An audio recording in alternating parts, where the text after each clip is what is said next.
you're the sponsor of this Free Exercise Protection Act. What's the purpose of this measure?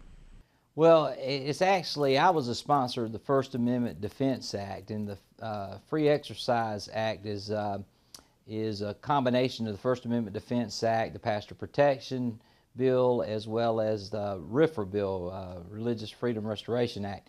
And so the purpose of this is to protect pastors and churches and 501c3s that still continue to hold to the traditional view of marriage that is between a man and a woman.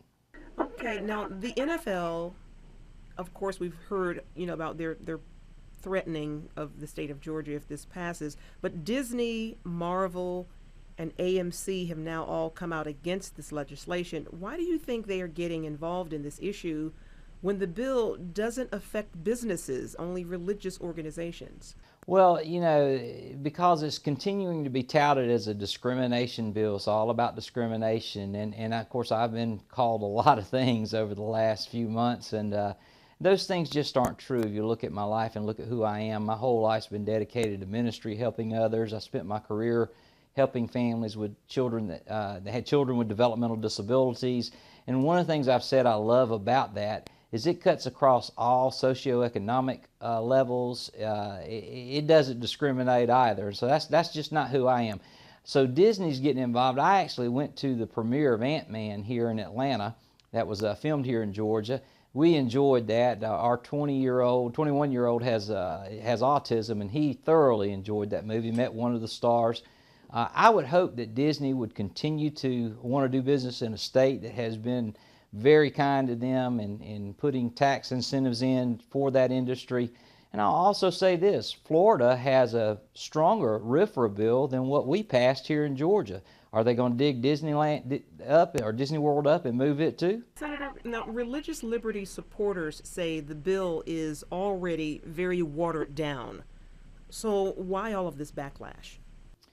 Well, there's been a lot of ebb and flow as we went through this process, and there was a lot of compromise and working back and forth. I don't know if this has been greatly watered down, but I think it's a very good bill. So I'm a little perplexed by the backlash as well. And, again, not only did we talk about Disney, but the NFL coming in after we've built a new stadium and going to tear down a perfectly good dome and just voted this year to give a $10 million tax break.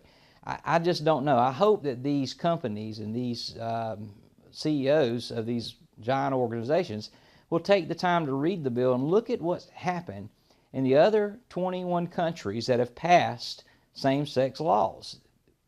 It has squelched the First Amendment rights of many of those citizens, and we're trying to protect that here in Georgia. We're trying to be fair and equitable. Now, Senator, some say that the left doesn't want compromise on this legislation. They want total submission. What are your thoughts about that?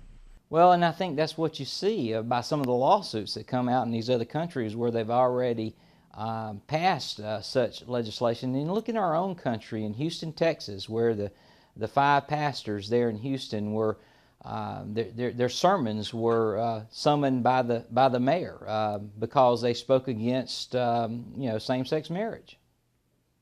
So I think we have evidence of that happening in other countries as well as in our own. Well, Governor Deal has the bill on his desk. How hopeful are you that he will sign it into law? Well, I'm very hopeful. Governor Deal is a very methodical person. He'll take his time to study this. I've been in talks with his office this week. We'll continue discussions.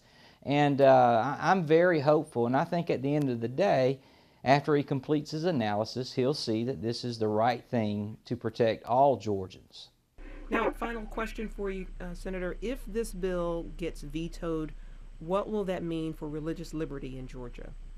Well, it means we won't have it. We won't have a bill protecting religious liberty in Georgia. So that would be a tragic day in Georgia, in my opinion. And I'll also point out to look at what happened in North Carolina yesterday. A special session was called to deal with, again, some of the fallout from these same-sex laws that have passed in other countries, and we've seen that again. So things are happening already, and what people need to understand, Georgia's taking the lead in dealing with this. other states will follow, just like North Carolina did yesterday in their legislative session. So really, these companies that are complaining have nowhere to go, and I think the governor will realize that, and I'm very optimistic that he'll sign this bill.